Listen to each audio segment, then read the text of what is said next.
Have you ever felt it? That distinct, almost imperceptible shift in the energy of a room the moment you step inside. Imagine this. You cross the threshold into a space teeming with life, a vibrant tapestry of conversations, laughter, and music. The air itself seems to hum with 1,000 different frequencies. In this very moment, your soul gives you a profound signal. Do you feel an immediate sense of expansion? A thrill that courses through your veins as your own energy field eagerly merges with the collective? Does the vibrant chaos feel like coming home, a symphony where you are a welcome and vital instrument, ready to play your part? Or do you feel an instinctual contraction, a subtle pulling back of your own light, as if your spirit is seeking to shield itself from an overwhelming tempest of stimuli? Do you find your eyes immediately scanning for a quiet corner, a sanctuary where you can observe from a distance? Or does the very thought of navigating this sea of strangers feel like a monumental task that drains your life force before you've even spoken a single word? This initial gut-level reaction is not just a simple preference, it is a sacred clue, a whisper from your higher self, revealing the fundamental way your unique soul is designed to interact with the world and manage its divine energy. It's a key to understanding your own spiritual mechanics. So many of us have been taught to judge this feeling, to label it as right or wrong, social or antisocial. But what if it's neither? What if it's simply your truth? If you've ever felt this profound divide within yourself, or wondered why you feel so different from those around you, know that you are not alone, and you are not broken. You are on the verge of a powerful awakening to your true nature. Stay with me, because what we are about to uncover will shatter the simple boxes you've been placed in and invite you into a far more expansive, fluid, and authentic understanding of who you truly are. If this initial question resonates deep within you, let me know in the comments by typing "I resonate," and consider this a sign that this message was destined to find you. Your journey of self-discovery is sacred, and by liking and subscribing, you join a community of souls who are also walking this path of awakening. For most of our lives, we've been handed a simplistic map of the human soul, a map with only two destinations, introvert or extrovert. We are told we must be one or the other. We are encouraged to pick a side, to wear a label, and to live within the confines of that definition. Society loves these neat little boxes. They make the beautiful complexity of the human spirit easier to categorize, to manage, and to predict. We are told that one is the life of the party, the other is the wallflower. One is the boisterous leader, the other is the quiet follower. One is loud, the other is silent.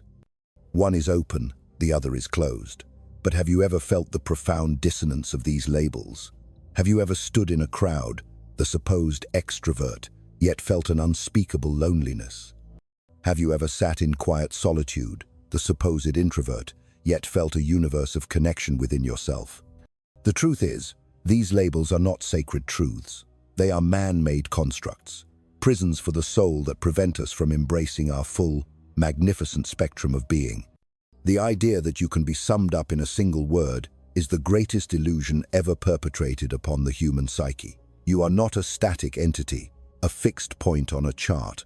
You are a dynamic, flowing river of consciousness, and your energy is a divine current that ebbs and flows with the tides of your experiences, your environment, and your spiritual growth. What if I told you that the very way you see yourself, the identity you have clung to for years, is actually an incomplete picture? What if the categories you've placed yourself into are not as rigid as you believe? The shocking truth that so many spiritual seekers are now awakening to is this: no one, absolutely no one, is 100% introvert or 100% extrovert. We have been trying to fit our infinite souls into finite boxes, and it is time to break free. It is time to honor the beautiful, intricate dance of energies that resides within each and every one of us.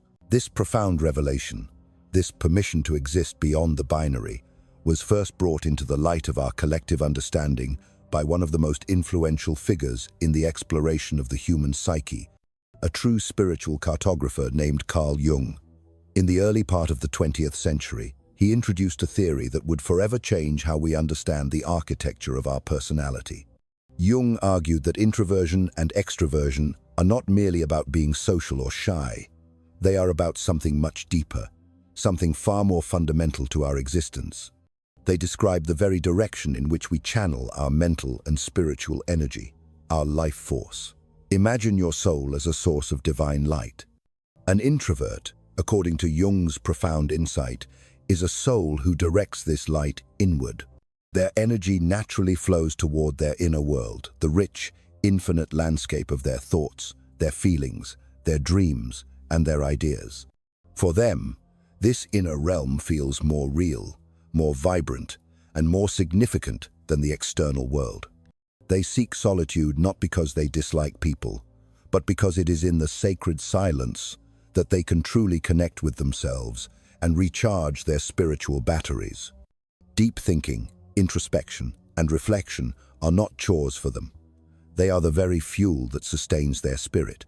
They process life internally, often replaying conversations and contemplating their emotions long after an event has passed, allowing them to extract deep wisdom and integrate life's lessons on a soul level. Their inner world is a sanctuary, a cathedral of thought and feeling, where they commune with their higher self and draw strength from the wellspring of their own being. They are the keepers of the inner flame, the mystics who understand that the greatest adventures are often the ones that take place within. Extroverts, on the other hand, are souls who naturally direct their divine energy outward. Their light is meant to be shared, to illuminate the world around them. They are conduits for collective energy, and they thrive on the dynamic exchange of interaction. For them, the external world, the people, the conversations, the new experiences, the shared activities, feels more vivid and engaging. This is where they feel most alive, most themselves. They are energized by action, by social interaction, and by external stimulation. When their energy is depleted, they don't retreat into solitude. They seek out connection to recharge. They process events as they happen, often thinking out loud and responding to their environment in real time. Their energy is like the sun, radiating outward to warm and engage those around them. They are the catalysts, the community builders, the storytellers, who weave the fabric of our shared human experience through their active participation in the world. They find their truth, not in the silent depths of their own mind, but in the vibrant reflection they see in the eyes of others. They remind us of our interconnectedness, of the power that comes from joining our lights together. It's crucial to understand that one way is not superior to the other. They are simply two different, equally valid, and equally divine ways for the soul to express itself and navigate the human experience. One is the deep, still ocean. The other is the powerful, crashing wave. Both are essential parts of the same cosmic sea. But here is the most profound and liberating part of this teaching, the part that offers us a key to unlock our true potential. Jung did not believe that anyone was purely one or the other. This is the shocking twist that dismantles the rigid boxes we have built for ourselves. He argued that these two energies, introversion and extraversion, exist within all of us. They are not fixed identities, but rather two opposing poles on a continuous spectrum. And most people, the vast majority of us, fall somewhere in between, in the vast and fertile middle ground. This is where we find the third category, a personality type that modern psychology, inspired by Jung's work, calls the ambivert. The ambivert represents the best of both worlds, the sacred union of the inner and outer realms. An ambivert is someone who possesses a beautiful, functional balance of both introverted and extroverted traits. Unlike the classic assumption that people must be either one or the other, ambiverts are the living embodiment of spiritual flexibility. They can naturally and gracefully shift between these tendencies depending on the situation, their mood, and the needs of the moment. They are uniquely adaptable. They know when to listen and when to speak. They can work brilliantly alone, diving deep into focused, creative tasks, but they also excel and thrive in group settings, collaborating and connecting with ease. They are comfortable in social situations, but also deeply value their personal space and their time for quiet reflection. This incredible flexibility gives them a unique spiritual advantage in almost every area of life. In fields like leadership, sales, public speaking, and creative work, their ability to connect with others while also drawing on deep inner wisdom makes them incredibly effective and authentic. Studies have even shown that ambiverts tend to outperform pure introverts and extroverts in professions that require a delicate balance of social interaction and thoughtful solitude, precisely because they can naturally adjust their approach based on the person and the situation they are facing. They are the bridges between worlds, the souls who can speak the language of the quiet mystic and the outgoing leader with equal fluency. So, if these ideas resonate, if you have ever felt like a paradox, let's explore this deeper. Think about it. Have you ever genuinely enjoyed lively social gatherings, but later felt an overwhelming need to be alone to recharge your energy? Have you found yourself engaged in deep, meaningful one-on-one conversations, but also appreciated the light, casual nature of small talk in other settings? Have you ever felt completely drained after too much solitude, yet simultaneously felt overwhelmed and exhausted by too much social interaction? If you answered yes to any of these questions, you are not confused or inconsistent. You are simply experiencing the natural rhythm of an ambiverted soul. You are not meant to live at one extreme. You are designed to dance in the middle, to draw strength from both the vibrant energy of the collective and the profound peace of your inner sanctuary. You have the gift of both worlds. The real journey, then, is not about figuring out which box you belong in, but about learning to honor the unique and beautiful balance of energies that makes you who you are.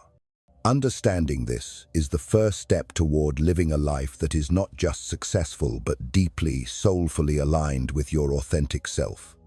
This brings us to one of the most ancient and sacred questions of the human experience. Are we born a certain way, or do we become who we are over time? Is our personality a fixed blueprint encoded in our DNA, our spiritual DNA, before we even take our first breath? Or is it a sculpture, shaped and molded by the hands of our environment, our upbringing, our culture, and our life experiences? This is the timeless debate of nature versus nurture, and it is a question that has fascinated psychologists and spiritual thinkers for decades. Some argue that our core personality is primarily genetic, an innate tendency we carry from birth. Others believe that our environment plays a far more significant role in shaping who we become. But from a more holistic, spiritual perspective, the answer is not one or the other. It's both. Carl Jung's perspective reminds us that we are a divine interplay of both forces. We are not just born a certain way, we are shaped by our environment, and we also hold the sacred power to reshape ourselves. Think back to your childhood. Were you encouraged to be outspoken and social, or were you taught to be reserved and reflective? A child raised in a loud, bustling social environment, where family gatherings are frequent and lively conversations are the norm, may naturally develop more extroverted tendencies, even if their innate soul signature was inclined toward introversion. On the other hand, a child who grows up in a quiet, bookish home, where deep thinking and solitude are valued, may lean more toward introversion, even if they possessed naturally extroverted traits. Our parents, our teachers, and our earliest social interactions reinforced certain behaviors and pruned others. A naturally introverted child who is repeatedly praised for speaking up may learn to develop and value their extroverted skills. Likewise, a naturally extroverted child who is frequently told to calm down or be quiet may learn to suppress their natural expressiveness to fit in. Our core essence, our nature, is the seed. Our life experiences, our nurture, is the soil, the sun, and the rain that determine how that seed grows and blossoms. And beyond the home, society itself has powerful expectations about personality. In many Western cultures, extraversion is often overtly encouraged and rewarded. Schools reward class participation, workplaces favor outgoing personalities, and networking is often seen as absolutely essential for success. In this kind of environment, introverts may feel a constant pressure to act more extroverted, to perform a role that goes against their natural energy flow, sometimes at the great cost of their own well-being and their natural comfort zone. Meanwhile, in many Eastern cultures, traits like introspection, humility, and quiet reflection are often more highly valued. Extroverts in these societies may feel a similar pressure to tone down their natural expressiveness in order to conform to cultural norms. Jung's work emphasizes that true self-awareness comes from recognizing how these external forces, family, culture, society, have shaped our internal world, even as adults. Our personality continues to shift and evolve based on our experiences. A significant trauma or a period of great hardship can push someone toward introversion, making them more cautious, protective, and reflective. Conversely, a series of successes in social situations can encourage an introvert to become more comfortable with extraversion. The relationships we form can profoundly influence our personality. An introvert in a loving partnership with an extrovert might develop more social confidence, while an extrovert who spends significant time with a deep thinker might become more introspective. This beautiful fluidity is what makes the journey of personality so fascinating. We are not static beings, frozen in time. We are constantly evolving. We adapt, we learn, we grow, we balance. The real question is not what you are, but who you are becoming.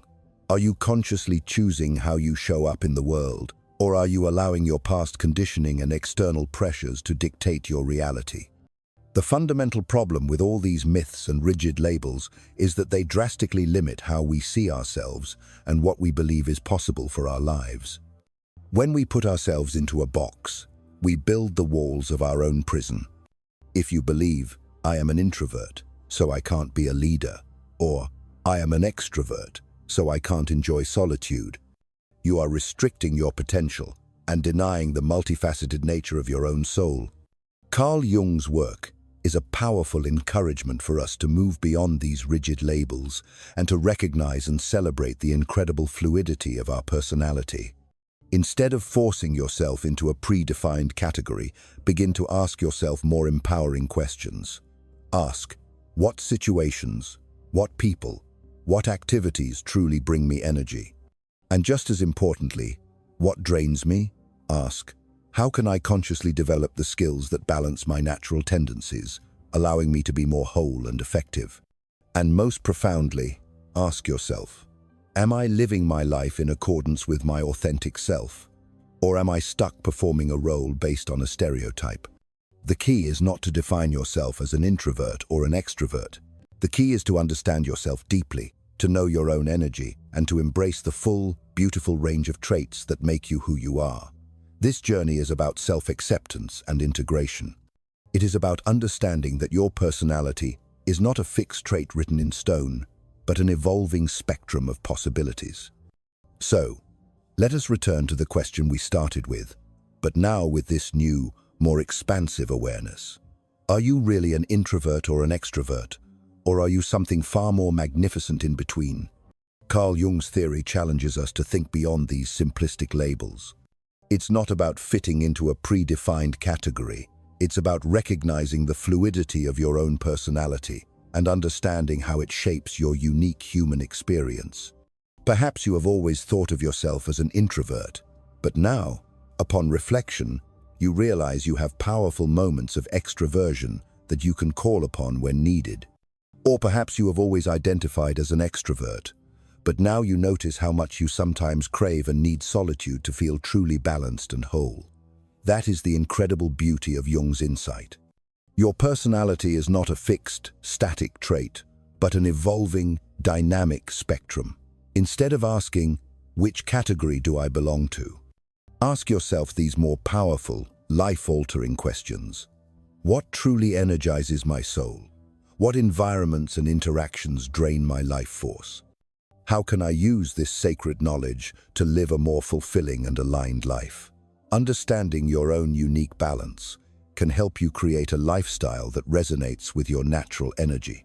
It can help you improve your relationships by recognizing and honoring different personality needs in yourself and in others. It can help you choose a career that truly plays to your strengths, allowing you to thrive in a way that feels authentic and joyful. At the end of the day, it is not about being one or the other. It is about the sacred journey of self-awareness. And the more you understand yourself, your unique blend of energies, your needs, your strengths, the better you can navigate the world around you with grace, wisdom, and power. Are you an introvert, an extrovert, or an ambivert?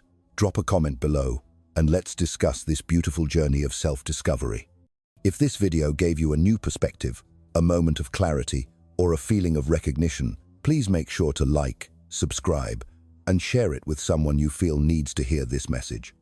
And always remember, your personality is not a limitation. It is a tool. It is your unique, divine instrument. The better you understand it, the more beautifully you can shape your life and play the symphony of your soul. Thanks for watching, and I will see you in the next video.